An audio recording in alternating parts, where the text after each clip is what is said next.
नमस्कार, हिमाचल समाचार में आपका स्वागत है। आज के मुख्य समाचार।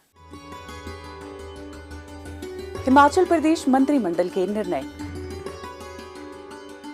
मुख्यमंत्री ने कसौली विधानसभा क्षेत्र में 88 करोड़ 78 लाख रुपए की 13 विकास परियोजनाओं के किए लोकार्पण एवं शिलान्यास। मुख्यमंत्री ने कहा, कुछ लोगों को पसंद नहीं आ रहे भ्रष्टाचार पर लगाम लगाने के प्रयास। धर्मपुर में अपने संबोधन के दौरान भावुक हुए ठाकुर सुखविंदर सिंह सुक्खू। कहा, सत्ता के बजाय लोगों की सेवा मेरी प्राथमिकता। कसौली क्षेत्र में जल शक्ति विभाग का मंडल तथा सुभातू में डिग्री कॉलेज खोलने की घोषणा। और अब समाचार विस्तार से।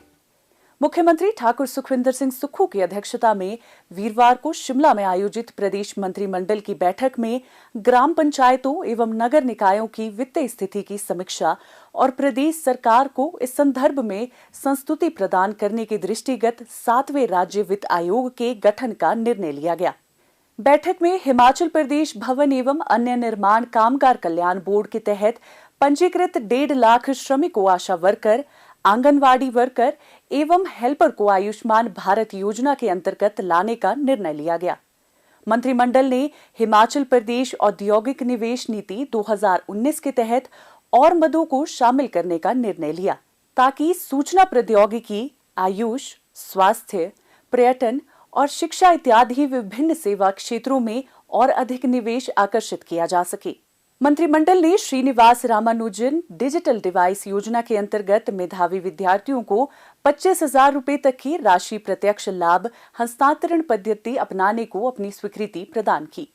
प्रदेश के लोगों को बेहतर स्वास्थ्य सुविधाएं प्रदान करने के लिए 140 आयुर्वेदिक चिकित्सा अधिकारियों की नियुक्ति को भी मंजूरी प्रदान की गई। मंत्रिमंडल ने शिमला जिला स्थित 50 बिस्तर क्षमता वाले नागरिक अस्पताल सुन्नी को 100 बिस्तर क्षमता के नागरिक अस्पताल में स्तरोन्नत करने का निर्णय लिया। कांगड़ा जिले के ज्वालामुखी विधानसभा क्षेत्र के सुरानी में एक नया विकास खंड खोलने का भी निर्णय लिया गया। मंत्रिमंडल ने शिमला जिले के कोटखाई क्षेत्र में राजकीय प्राथमिक पाठशाला बागी को राजकीय केंद्र प्राथमिक पाठशाला में स्तरोन्नत करने का निर्णय लिया। मुख्यमंत्री ठाकुर सुखविंदर सिंह सुक्खू ने सोलन जिला के कसौली विधानसभा क्षेत्र के एक दिवसीय दौरे के दौरान 88 करोड़ 78 लाख रुपए की 13 विकासात्मक परियोजनाओं के लोकार्पण एवं शिलान्यास किए। धर्मपुर में एक विशाल जनसभा को संबोधित करते हुए मुख्यमंत्री ने कहा कि कांग्रेस के कुछ विधायकों ने अपना ईमान बेच दिया और पार्टी के विरुद्ध जाकर राज्यसभा चुनाव में क्रॉस वोट किया। उन्होंने कहा, जिन लोगों ने क्रॉस वोट के लिए अनैतिक आचरण अपनाया, पार्टी को धोखा दिया, उन्हें कोई दैवीय ताकत भी नहीं बचा सकती। जब बजट पास करने की बारी आई, इन लोगों ने हमारी सरकार को चलाने की कोशिश की। ये बात मैं इसलिए कहना चाहता हूँ, भारतीय जनता पार्टी के नेता और जो कांग्रेस के काले नाग थे, उन्होंने अपनी ईमान को बेच दिया और 28 तारीख को बजट पास होना था। 28 तारीख को बजट पास होना था। 27 तारीख को स्पीकर के पास जाकर उन्हें धमकाया गया। और देखिए, जिन काले 6 नागों ने गद्दारी की, वो सड़क रास्ते से नहीं आए। सीआरपीएफ उन्हें मिली, हरियाणा पुलिस उन्हें मिली, हेलीकॉप्टर उन्हें मिले, हेलीकॉप्टर से आए और बजट में अंदर नहीं बैठे, कांग्रेस के पक्ष में बोल नहीं दे बैठे। उस बजट में ये सारी योजनाएं थी जो गरीब के लिए थी, आम आदमी के लिए थी, किसान के लिए थी, कर्मचारियों के लिए थी। 4% का डीए हमने दिया। हमारे महिला कर्मचारी, पुलिस कर्मचारी के जितने भी थे, पुलिस कर्मचारियों को 210 रुपए मिलते थे, डाइट मनी के मैंने 5 गुना बढ़ा कर दिए। ये पैसा कहां से आया? ये उस भ्रष्टाचार पर लगाम लगाई जो भ्रष्टाचारी पतले दरवाजे से भ्रष्टाचार कर रहे थे। पर मैं इन चीजों से घबराने वाला नहीं। आप लोगों का मुझे साथ चाहिए और मैं दावे के साथ कह सकता हूं, आने वाले 4 वर्षों में, 5 वर्षों में हम हिमाचल को आत्मनिर्भर प्रदेश बनाएंगे और 10 वर्ष में हिंदुस्तान का सबसे अमीर राज्य बनाएंगे। उन्होंने कहा कि आम लोगों को लाभ पहुंचाने के लिए वर्तमान राज्य सरकार ने बिना किसी मांग के अनेक कल्याणकारी योजनाएं शुरू की हैं, जो शायद भाजपा को पसंद नहीं आई। अपने पहले बजट में राज्य सरकार ने भ्रष्टाचार पर लगाम कसने के प्रयास किए, जबकि इस बार दूसरे बजट में आम लोगों के लिए कई प्रावधान किए गए हैं। उन्होंने कहा कि न्यूनतम दिहाड़ी बढ़ाकर 400 रुपए की, विधवा महिलाओं के बच्चों की उच्च शिक्षा का खर्च उठाने के लिए राज्य सरकार योजना लाई तथा दूध का न्यूनतम समर्थन मूल्य बढ़ाया। मुख्यमंत्री बनने के बाद मेरा क्या दायित्व था?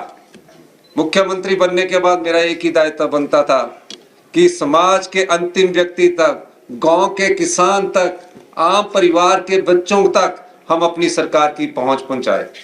पहले बजट में हमने भ्रष्टाचार पर लगाम लगाने की कोशिश की, और जब हमने भ्रष्टाचार पर लगाम लगाई, जो काला धन कमाने वाले व्यक्ति थे उसका एक वर्ग हमारे खिलाफ हो गया, लेकिन मैंने हार नहीं मानी।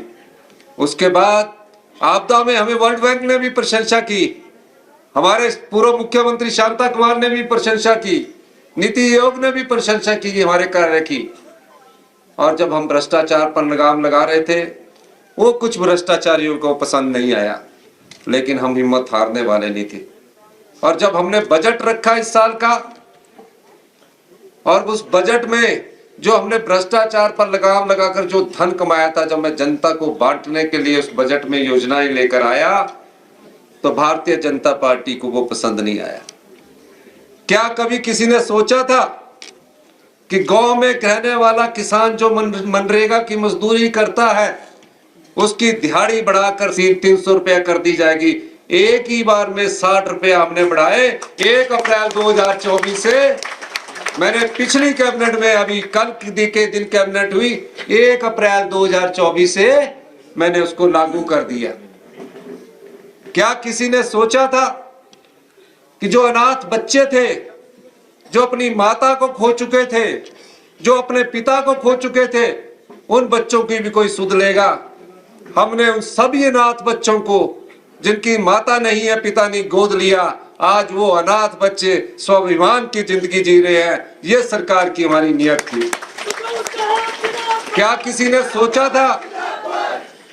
तकरीबन 1 लाख के करीब हमारी बहनें विधवा हो चुकी हैं, उनके बच्चे, कई ऐसी महिलाएं हैं जिनके बच्चे पढ़ने में बहुत मेरिटोरियस है, नीट में सिलेक्ट हो चुके हैं, IIM में जाना चाहते हैं, अच्छी पढ़ाई करना चाहते हैं, लेकिन उस बहन का पति जब गुजर गया, उसके लिए, उन बच्चों की पढ़ाई के लिए भी पैसा नहीं था। हमने इस बजट में सभी विधवा बहनों के बच्चों को, जो पैदा होने के 27 साल तक जितनी भी शिक्षा ग्रहण करना चाहता है, उनके लिए फ्री एजुकेशन, उनकी खर्चा पूरा सरकार उठाएगी, ऐसी योजना लाएगी। ये मेरे पास कोई मांग नहीं आई है, ये मेरे पास कोई डेलीगेशन नहीं आया है, पर मैं दर्द जानता हूं, क्योंकि मैं आम परिवार से निकला हुआ मुख्यमंत्री बना। अपने भावुक संबोधन में ठाकुर सुखविंदर सिंह सुक्खू ने कहा कि भाजपा चुनी हुई सरकार को अस्थिर करने की कोशिश कर रही है, जो दुर्भाग्यपूर्ण है। उन्होंने कहा कि नेता प्रतिपक्ष शायद सत्ता के भूखे हैं, जबकि मुझे कुर्सी से अधिक जनता की सेवा का मोह है। मुख्यमंत्री ने कहा कि जीवन भर उन्होंने संघर्ष किया, मुसीबतों का डटकर सामना किया है। वर्तमान राज्य सरकार 5 वर्ष का कार्यकाल अवश्य पूरा करेगी। मैं आपको एक बात कहना चाहता हूं, जीवन में मैंने संघर्ष किया है, कांग्रेस पार्टी की 40 साल से सेवा की है, और कांग्रेस पार्टी की 40 साल सेवा करने के बाद जब माननीय राहुल गांधी जी ने मुझे आशीर्वाद दिया कि आप प्रदेश के मुख्यमंत्री बनेंगे, तो उन्होंने मुझे कहा, राहुल गांधी जी ने, कि आपने गांव के आम व्यक्ति की सेवा करनी है, गरीब तक अपनी पहचान पहुंचानी है, ईमानदारी से सेवा करनी है, आम व्यक्ति का शोषण नहीं होना चाहिए। ये हमारे नेता राहुल गांधी जी के विचार थे। आज जिन लोगों ने धोखा दिया है, भगवान भी उनके साथ नहीं है। मैं ये कहना चाहता हूं कि आज हम आम लोगों के लिए उठकर आए हैं। आने वाला वक्त आपका है, गरीब आदमी का है, आम व्यक्ति का है। और मैं जानता हूं कांग्रेस पार्टी में कुछ काले नाग आए दिन कांग्रेस की विचारधारा को डसने लगे हुए हैं। कांग्रेस गरीबों की पार्टी है, आम लोगों की पार्टी है, महिलाओं के सम्मान की पार्टी है, युवाओं को रोजगार देने की पार्टी है। मुख्यमंत्री ने कहा कि 14 माह के कार्यकाल में प्रदेश की आर्थिक स्थिति को सुदृढ़ करने का सरकार ने प्रयास किया। पिछले वर्ष प्राकृतिक आपदा के कारण हजारों घर पूरी तरह से क्षतिग्रस्त हुए। आम परिवार की भावना को अच्छी तरह से जानता हूं, क्योंकि मैं स्वयं आम परिवार से आया हूं। इसलिए नियमों को बदलकर आपदा में 1,30,000 रुपए की आर्थिक सहायता को बढ़ाकर 7 लाख रुपए किया गया। मुख्यमंत्री ने कसौली विधानसभा क्षेत्र में जल शक्ति विभाग का मंडल तथा सुबाथू में डिग्री कॉलेज खोलने की घोषणा की।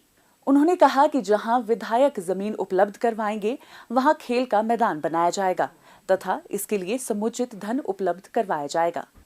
हिमाचल समाचार देखने के लिए सब्सक्राइब करें यूट्यूब चैनल हिमाचल समाचार, फॉलो करें x@DPRHP, लाइक करें Facebook page information and public relations department Himachal Pradesh, follow करें इंस्टाग्राम @DIPR हिमाचल, विजिट करें वेबसाइट www.himachalpr.gov.in। इस अंक में इतना ही। कल फिर होगी मुलाकात। दीजिए इजाजत। नमस्कार।